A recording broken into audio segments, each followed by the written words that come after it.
Parents, just wanted to take a quick minute or two and share my heart with y'all. Many of you have come to Chapel Hill over the last 10 years and have realized that we have Ocean Floor, and we have Sunday School for Kids, and we have Sunday night activities that are coming back soon, and we have Wednesday nights. But many of you don't know the history behind how Ocean Floor started and why it started. And so as we go into February with this new schedule, I just wanted to share a little bit, share my heart with you all, and allow you to just pray as we move into this new schedule of where and how you can worship as a family. 14 years ago this month, Ocean Floor started as what was called Kids Zone. And it started because I was teaching. I wasn't in charge of Sunday school. I wasn't in charge of children's ministry. I was just volunteering teaching. And back then we had 2 services still, but kids were going to Sunday school first hour and going to worship second hour. And a lot of parents were going to Sunday school second hour. And so kids were in service by themselves, and us Sunday school teachers were watching the kids and helping the kids. And but it really ended up being a lot of more babysitting in the pew instead of us teaching them. And so after multiple weeks of that, I had gone to the church staff at the time, and I just said, hey, is there any way that we can do something to help teach kids how to worship?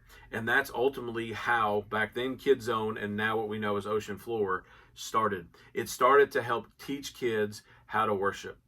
But at the end of the day, Deuteronomy 6 tells us it's not a children's minister's responsibility to teach kids how to worship. Deuteronomy 6 tells us that it is our job as parents to teach kids how to worship and to read the Bible and to pray.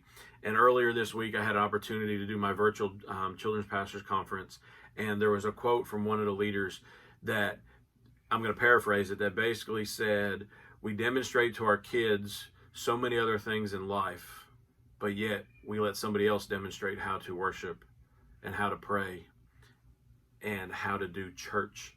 And so parents, here's the challenge for all of us as parents. Me as a dad, I'm saying this as a dad, as a children's minister, all the hats that I wear, with this new schedule, with the 8:30 to 9:45 and the 11 o'clock hours here on the Hill.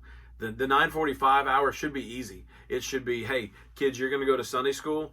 We're going to go to Sunday school, and we'll see you after or before.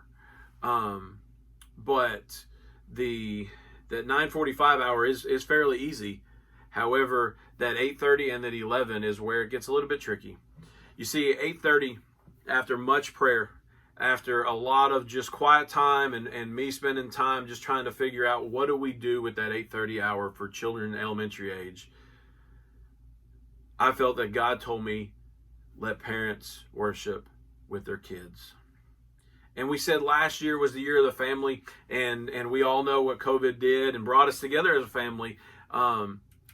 But this year, I'm not going to claim a word. I'm just going to simply say 8:30 is that opportunity 100% to worship as a family.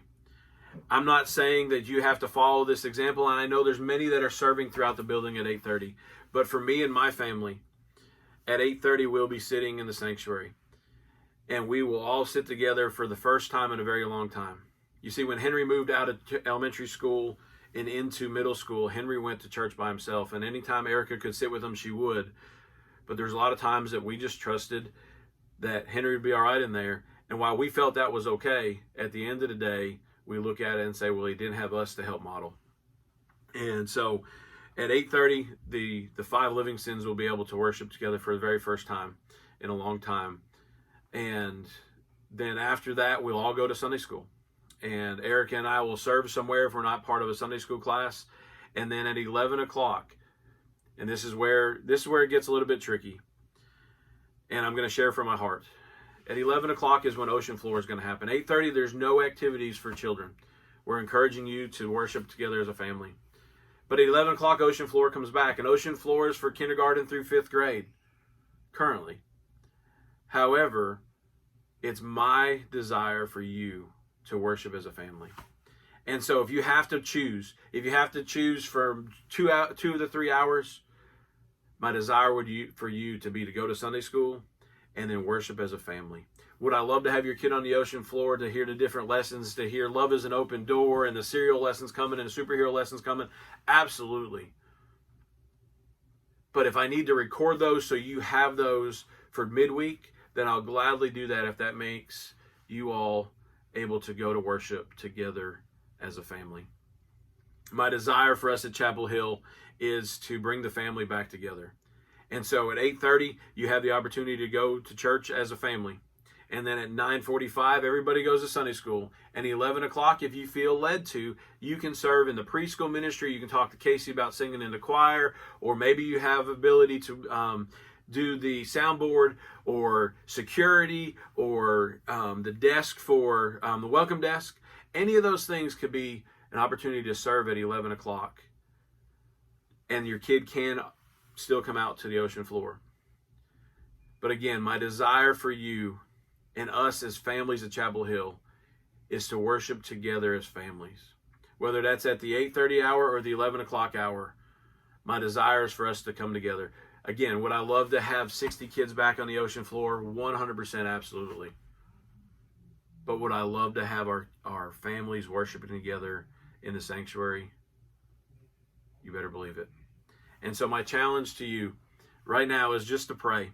Pray where God would have you as a family, not you as an individual, not you as I do this, I sing in the choir, or I work the preschool desk, or I can't do this because my spouse can't make it to church every other week. I want you to pray together as a family.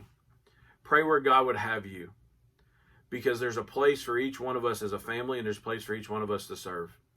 In the coming days and weeks, you'll hear some opportunities for even our middle school and high school kids to serve during one of those hours. But again, these service opportunities are not to separate us as family. It's to give us an opportunity to potentially serve as a family. If you have any questions, please let me know. I do not mind sit down and talk with you, or give me a call or shoot me a text. But just pray. Pray where God would have you in this, in reimagining from the hill is what I'm calling it. As we launch into this new schedule, God has big things in store for all of us on the hill. We just have to pray, open our hearts and minds to hear from Him. Hope to see you soon.